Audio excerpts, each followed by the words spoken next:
That's where I long to be with my three good companions, just my rifle, pony and me. Microciné, bonjour ou bonsoir, ça va dépendre de l'heure à laquelle vous allez découvrir cette nouvelle vidéo. Aujourd'hui, nous allons parler d'un film du présent et je suis assez content parce que ça fait un certain temps que je ne l'ai pas fait et c'est bien dommage. C'est très intéressant, les films du patrimoine, comme on dit. Enfin, les films du patrimoine, les films, mais qui ont été faits fut un temps. Mais c'est bien aussi de s'intéresser un peu à ce qui se passe aujourd'hui. Le 1er mai sort en salle un film qui s'intitule « Même si tu vas sur la Lune ». On expliquera peut-être après pourquoi ce titre. Le film est réalisé par Laurent Rodriguez. Je remercie Rachel Bouillon, l'attachée de presse de ce film. Et Laurent est là aujourd'hui pour qu'on parle un peu de tout ça. Mais avant cela, bien évidemment, la question fatidique, comment allez-vous? Ça va très bien, merci.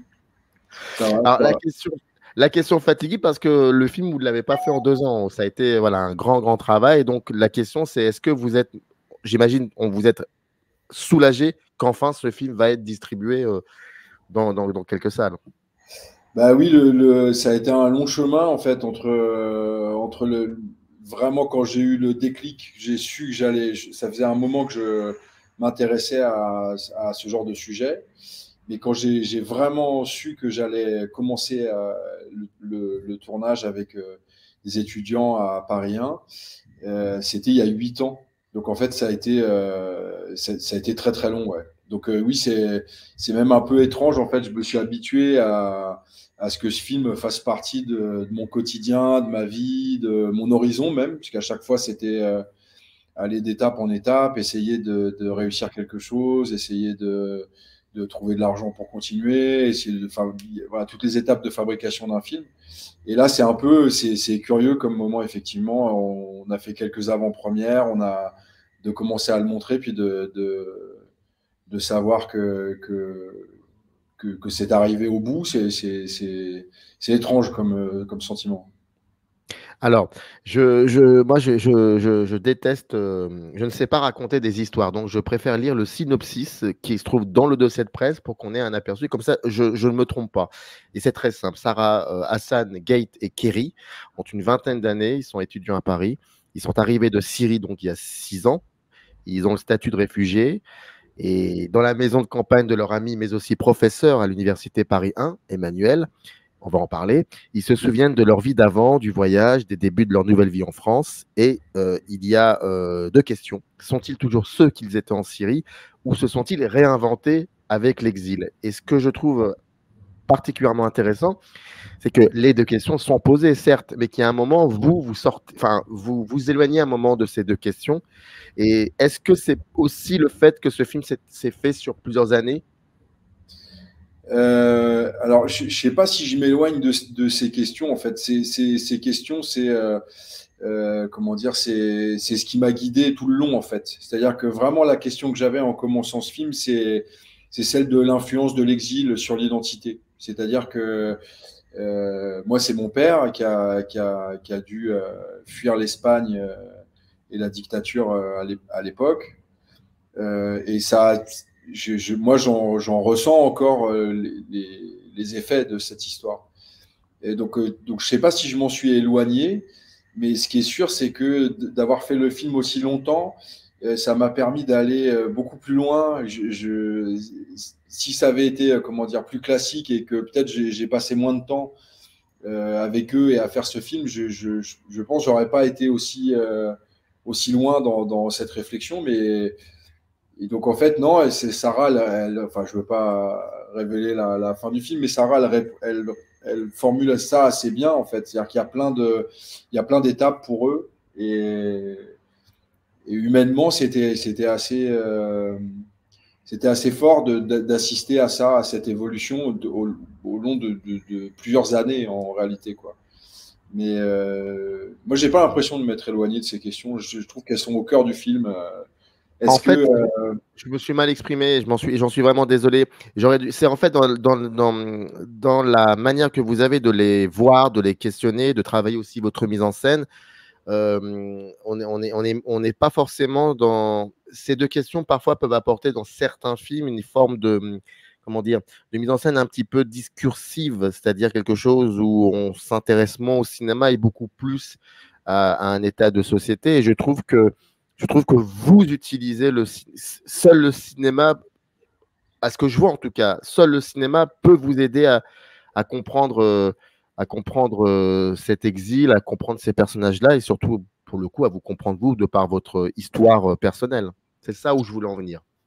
Oui, bah alors ça c'est vrai. Sur la mise en scène notamment, j'ai fait des choix, euh, certains qui étaient plus des intuitions au départ, comme le fait qu'ils parlent a posteriori de ce qu'ils ont vécu. C'était vraiment quelque chose d'important. Alors ça, je le savais pas, mais quand j'ai tourné le week-end à la campagne, ça faisait 3 ans qu'ils étaient, ils le disent, je crois, à un moment dans le film. Et en fait, il est à la moitié en fait de la temporalité du film. Mais enfin, j'aime pas le mot dispositif, mais c'est un peu ça quand même. Sur ce que j'ai employé, en fait, j'ai des références de fiction. J'aime pas trop la place de l'interview. J'aime pas l'esthétique de l'interview, donc j'ai opté pour ça et je voulais que ce soit effectivement, je voulais utiliser le cinéma et puis je voulais faire le film avec eux. Je voulais qu'ils aient la parole, qu'ils aient le temps de s'expliquer, qu'ils aient le temps de réfléchir, qu'il y ait des respirations, et puis je voulais que ça donne le sentiment aux spectateurs de les rencontrer comme moi je les ai rencontrés. Je voulais qu'on ait envie de passer le week-end avec eux, en fait. Voilà, moi c'est ça, qu'on ait envie d'être à table, qu'on ait envie de discuter et qu'en sortant du film, le spectateur puisse se dire qu'il ne sait pas tout, mais qu'il a rencontré 4 Syriens, en tout cas. Il a entendu 4 histoires, il a découvert quatre personnes. Voilà, moi, c'est ça qui m'habitait, en fait, pendant tout le processus du film. Cette installation, ce est du décor et même si cette configuration filmique qui est la table, la préparation d'un repas, et puis eux avec Emmanuel, est-ce que cette configuration, vous l'avez trouvée progressivement ou dès le départ quand vous écrivez, parce que bon, il faut toujours écrire maintenant aujourd'hui, surtout aujourd'hui, pour trouver des financements, même pour un documentaire. Est-ce que c'était quelque chose qui était ancré depuis longtemps dans ce que vous souhaitiez, comment vous souhaitiez aborder cela? En fait, c'était inscrit vraiment depuis le début. Ça va avec l'idée de parler a posteriori de ce qu'ils ont vécu. C'est-à-dire que je préférais les filmer sans rien leur demander, en étant dans une sorte voilà, de captation un peu du quotidien avec eux. Et je voulais qu'ils y réfléchissent après. Donc, je me suis perdu là. Je sais plus ce que. Vous pouvez me redire. Vous disiez que en fait vous vouliez, je vous parlais de par rapport à que vous vouliez les suivre progressivement, Ah, c'est ça. voilà. Donc en fait, alors je savais pas tout de suite que j'allais faire un week-end entier. Au tout début, Mhm. quand j'ai écrit, j'avais songé à un seul dîner. Voilà, j'avais songé à un seul dîner très, un peu comme il est dans le film, enfin comme ils sont dans le film, parce qu'il y en a 2 dans le film. Mais voilà, je voulais tourner comment dire, avec de la lumière, avec des caméras de cinéma, avec une équipe complète, ce qui n'est pas le cas pour beaucoup d'autres séquences du film. Et puis l'idée de la maison, ça s'est fait comme dans le documentaire, en fait. On imagine des choses et puis après, on est confronté à la réalité. Et parfois, on a des bonnes surprises, comme quand je me suis rendu compte, je suis allé en week-end chez Emmanuel, moi, et il m'a raconté qu'en fait, Hassan, Raïs et Khaeli venaient de temps en temps passer des week-ends là. Et moi, j'étais encore en recherche de cette épine dorsale du film que je comptais tourner de façon très ramassée. Et en fait, tout est venu un peu en même temps. C'est-à-dire, je me suis dit, au lieu de faire un dîner, je vais faire vraiment un week-end entièrement entre amis et je vais tourner dans cette maison. Donc, j'ai demandé à Emmanuel qui m'a donné son accord pour qu'on le fasse. Et après, on s'est préparé et on l'a fait comme ça. Mais oui, ça, en fait, même si les contours étaient flous, j'avais cette envie-là dès que j'ai commencé à tourner, en fait. On a l'impression que toutes les parties. Pardon, excusez-moi, je vous en prie. Ouais, j'ai commencé à tourner vraiment à l'université, quand ils apprennent le français, chez eux, dans leur quotidien et tout ça. Et je savais que plus tard, je ne savais pas encore quand, je ne savais pas encore sous quelle forme exactement, les contours n'étaient pas aussi définis. Mais je savais que je ferais ça depuis le début, depuis la première idée du film. Ouais. Je disais que moi, j'avais l'impression que toutes les parties avec Emmanuel, après, il faudra peut-être que vous nous expliquiez un peu comment vous avez rencontré ce sacré personnage. J'avais cette sensation que toutes les parties avec Emmanuel, c'était comme si c'était le moment où je me sentais le plus proche de vos personnages, d'Emmanuel, comme s'il y avait comme ça des espèces de parenthèses qui durent quelque temps, où comme si on était beaucoup plus proche d'eux à ce moment-là, beaucoup plus proche donc comment dire, pas de la fiction, pas du réel, mais comme si c'était des pauses, voilà, des situations de pause dans votre film, et puis ensuite on repartait vers leurs histoires respectives, et à chaque fois qu'il y a Emmanuel qui leur pose des questions, c'est comme si finalement nous aussi nous aimerions avoir quelques réponses, et puis ensuite le film continue à défiler. Donc j'ai l'impression que c'est deux rythmes différents. Bah oui, c'est deux rythmes différents. Et puis ça, c'est pareil. C'est un choix qui était pas, que j'ai fait en cours de route. Ouais. En fait, et qui est encore une fois, c'est la rencontre avec la réalité. C'est-à-dire qu'au départ, voilà, moi, je voulais m'intéresser comment dire, à l'identité en fusion de quelqu'un qui a dû tout quitter à toute vitesse. Sarah, elle a décidé en une semaine de quitter la Syrie. Ça s'est fait vraiment, même si ils en parlaient depuis longtemps, c'est une décision qui se prend d'un coup, et en fait, on mesure pas bien ça, ce que ça fait. Donc moi, je m'intéressais à ça, et en fait, la rencontre avec Emmanuel, justement, a influencé mes choix et m'a fait prendre une direction qui est celle qu'on trouve dans le film. Et Emmanuel, c'est un passeur un peu. Et puis, je le voyais comme, comment dire, ça me fait plaisir un peu que vous disiez ça, parce que j'espérais un peu que ça produise cet effet. C'est-à-dire que le spectateur s'identifie un peu à Emmanuel. C'est-à-dire que et puis il a cette personnalité, il est très à l'écoute, il est très bienveillant, il est discret, il est, comment dire, curieux sans être intrusif, il est discret, et donc j'espérais ça, en fait. J'espérais qu'on se dise, bah, chez Emmanuel, ça pourrait être moi, je pourrais être en train de dîner avec eux, je pourrais leur dire, par exemple, on vous pose beaucoup de questions, je pourrais leur poser des questions, et voilà, et ces deux rythmes et ces deux temporalités, c'était le rapport au temps, c'était très important aussi pour moi de raconter ça, parce que j'avais cette intuition au départ, et puis là, le film sort et je le vois bien. Eux, ça leur fait drôle de voir le film.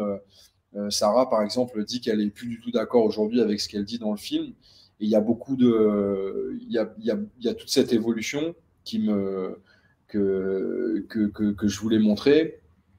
Et j'ai perdu le fil de ce que je racontais, encore une fois. Non, vous disiez, bah moi je vais rebondir. Parce que si on parlait du fait que on peut s'identifier, que vous aviez envie qu'on s'identifie à Emmanuel, et que c'est pas évident, parce que c'est un personnage casse-gueule, en fait, hein, parce que ça peut en fait, ça peut donner le contraire.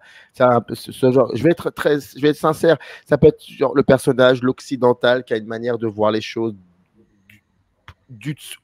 du haut de son point de vue, et ça aurait pu être casse-gueule, et je trouve que vous arrivez à éviter ça, parce que comme vous le dites sur le dossier de presse, vous voulez faire un film non pas sur eux mais avec eux. Ben c'est ça c'était très important. Et puis il y a Emmanuel, ouais, ils étaient tous un peu, enfin, comment dire, ils n'étaient pas tellement stressés, ils étaient très fatigués après le tournage, mais en fait, moi, ça m'a pas tellement inquiété de par la personnalité d'Emmanuel. C'est-à-dire que je sais qu'il. Comme on a passé beaucoup de temps ensemble, même sans filmer, moi j'ai passé. Parfois, après les projections, on me demande comment j'ai fait, mais en fait, il n'y a pas. Tous les gens qui font du documentaire le savent. Un des secrets, c'est le temps. Et puis, moi, j'aime bien aussi cette dimension de la rencontre. Voilà, c'est-à-dire que ils m'ont dit que je les avais changés un peu, mais ils m'ont changé aussi beaucoup. Et je crois que c'est ça qu'on trouve dans le film, c'est que tout le monde a accepté d'être modifié un peu par l'autre, par la rencontre. Moi, ils m'ont fait changer d'avis sur cette question de l'occidental qui a une sorte de point de vue comme ça et tout.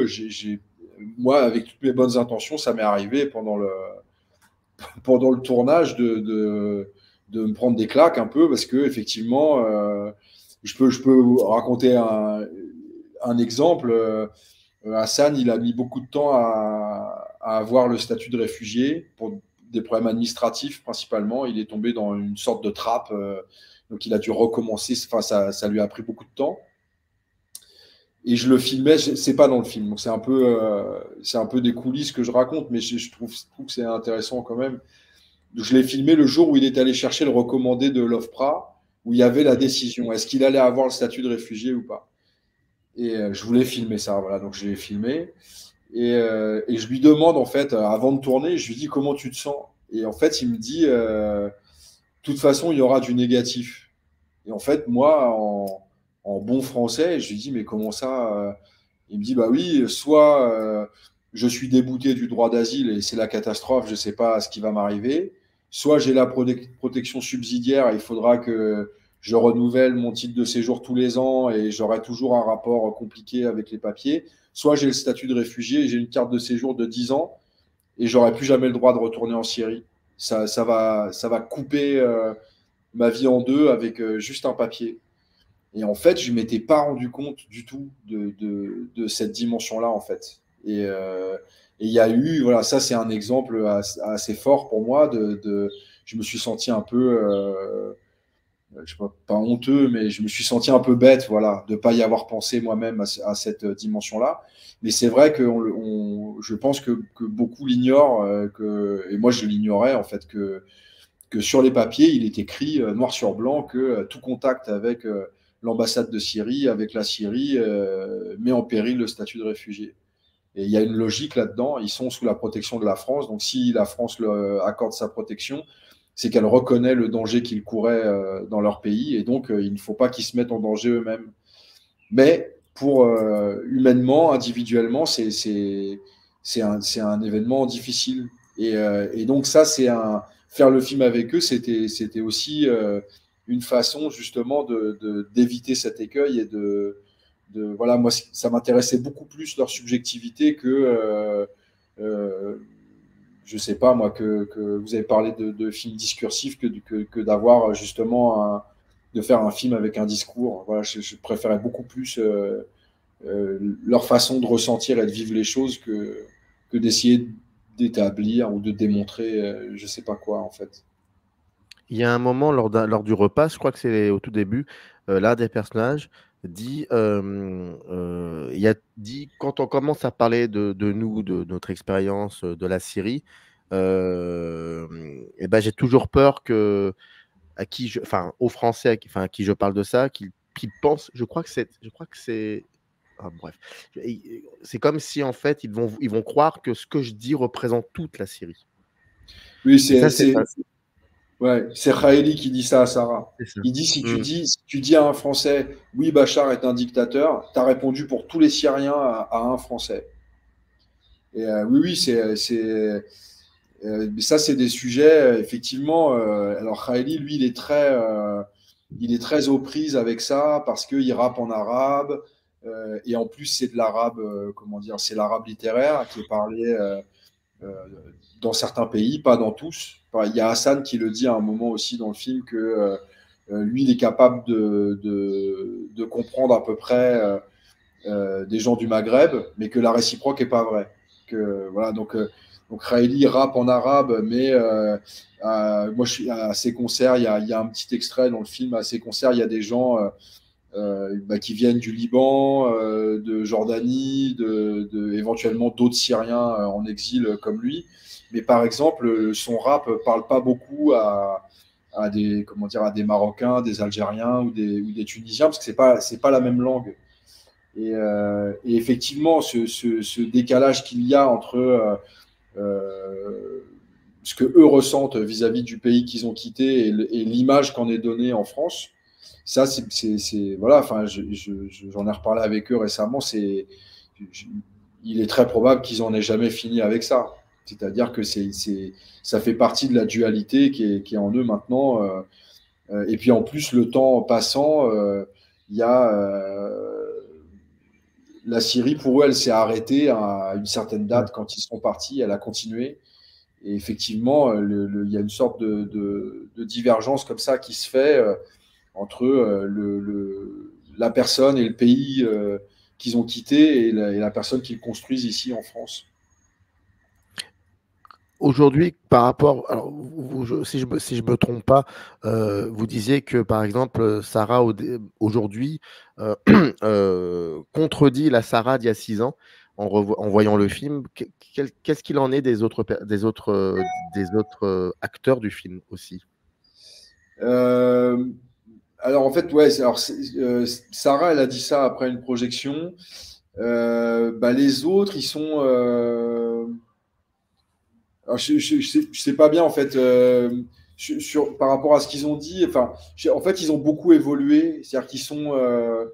Ça, c'est l'intuition que j'avais, ce dont je vous parlais tout à l'heure sur la question du temps. C'est très important pour moi la question du temps parce que j'avais l'intuition que avec le temps, en fait, c'est pour ça aussi que j'ai employé le noir et blanc et l'animation. L'animation, c'est un noir et blanc extrême. En fait, la couleur est comment dire, l'image du présent, le noir et blanc, celle du passé, et l'animation, c'est le passé encore plus lointain. Et un jour, tout deviendra comme de l'animation, c'est-à-dire les souvenirs ont des contours qui se diluent. On se rappelle des choses un peu partiellement, de manière très subjective. Donc, et en fait, pardon, moi j'avais cette intuition qu'avec le temps, les blessures se transformeraient en cicatrices et que tout ça fanerait en fait. Et c'est ce que je vois aujourd'hui, c'est-à-dire que là, quand ils viennent aux projections, ça leur fait tout drôle parce que les gens, les spectateurs, quand ils viennent de regarder le film et qu'ils peuvent avoir un échange avec eux, ils s'adressent aux personnages du film. Et en fait, on a terminé le film il y a 2 ans maintenant. La post-production s'est terminée il y a 1 an, je dis des bêtises, il y a 1 an. Et en fait, même en 1 an, ils sont passés complètement à autre chose. C'est-à-dire que Raïs a demandé la nationalité française. Ils travaillent. Sarah, elle a terminé ses études, elle travaille. Khaeli aussi, Hassan aussi. Ils sont ils sont plus étudiants. Ils ont commencé à travailler. Et la question de l'exil, elle existe toujours, mais elle existe déjà plus comme dans le film. Ils sont pris par un quotidien de jeunes gens et de jeunes femmes, comme, je sais pas, comme tout le monde entre 25 et 30 ans, où voilà, on est amoureux, on travaille, on cherche à se loger, on a des rêves, on essaie de construire des choses. Et en fait, toutes ces questions-là, en fait, il y a presque un côté anachronique pour eux. C'est-à-dire que quand ils ont des questions sur ce qu'ils ont dit il y a 6 ans, ça leur paraît tellement loin. Ils ont changé plusieurs fois d'avis. Ils sont passés à autre chose, en fait, en réalité. Je rappelle donc le film, même si tu vas sur la Lune, le film sort le 1er mai. J'ai encore deux questions. Par rapport au titre, est-ce que avant ce titre-là, il y en avait un autre? On va pas quand même dire, on va pas dévoiler pourquoi ce titre, mais est-ce qu'il y en avait un autre avant ce titre-là? Non, alors le choix du titre, ça a été ça a été un peu long. Ça a été un peu long. Moi, j'aimais beaucoup l'idée que le titre, comme on en a parlé, comme je faisais le film avec eux, j'aimais bien l'idée que le titre vienne d'eux. Toutes les autres tentatives, j'ai rempli des pages et des pages de propositions de titres. Et puis je trouvais pas. Et puis à un moment, ça m'a frappé. Donc j'ai choisi Même si tu vas sur la Lune, qui pour moi exprime, donc sans révéler dans le film d'où ça vient, mais en fait, comment dire, pour moi, il raconte ça, il raconte ce trajet en fait où Raïs il formule ça assez bien, c'est-à-dire que ils se sentent plus complètement syriens, et même s'ils passent les 60 prochaines années en France, ils seront toujours arrivés dans leur histoire, il y aura toujours cette arrivée dans ces conditions-là, à cause de la guerre en Syrie, à cause de cette révolution ratée. Et donc, ils auront toujours ce côté double, en fait. Et donc, ce passé, cette identité, elle les suivra partout. Et voilà, donc c'est pour moi et puis voilà, même si tu vas sur la Lune, ça donne aussi ça exprime aussi la grandeur que je vois moi dans ce trajet et dans ces trajectoires. C'est aussi loin que d'aller sur la Lune en fait, ce qu'ils ont fait. Et vous, quelles sont les répercussions parce que je me le permets parce que vous en avez parlé au début. Ça sera quoi les répercussions de ce film sur votre mise en scène? Waouh, c'est un peu dur de répondre à ça. Alors, qu'est-ce que vous aujourd'hui, quel serait, comment je pourrais formuler cette question? Vous savez maintenant ce que vous ne voulez plus faire grâce à ce film? Alors, ça oui. C'est un peu plus simple. Ouais, ça oui. J'ai énormément appris sur moi, sur les autres, sur la façon de faire des films, sur ce qui est important pour moi. J'ai eu voilà, là je prépare un autre documentaire qui est alors, ce que j'ai découvert par exemple, c'est que la question de l'identité, la question de voilà, moi je me demande beaucoup, je me suis rendu compte, ça s'est affirmé avec ce film, c'est que dans mes obsessions artistiques, il y a la question du changement. Est-ce qu'on peut changer? Est-ce qu'on peut échapper au déterminisme auquel on est soumis? Est-ce qu'on est libre? Est-ce qu'on peut s'inventer, se réinventer? Est-ce qu'on peut choisir qui on est? Quelle action on a? Voilà, ça je sais que c'est des choses qui vont continuer de me faire veiller tard, puis d'écrire des films. Et puis après, dans les rapports que j'ai avec les gens que je filme, j'ai envie de faire de la fiction aussi. Voilà, je pense à ça dans le futur, pas tout de suite, mais voilà, j'ai commencé à réfléchir à des choses.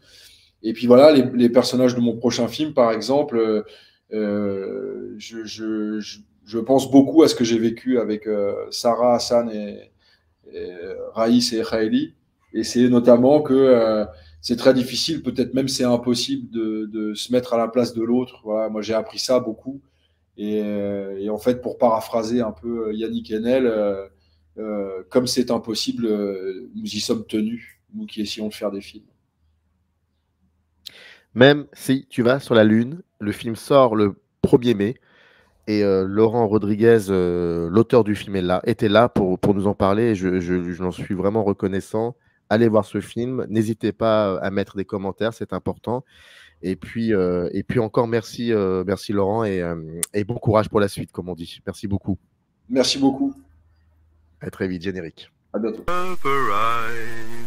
In the canyon, that's where I long to be with my 3 good companions.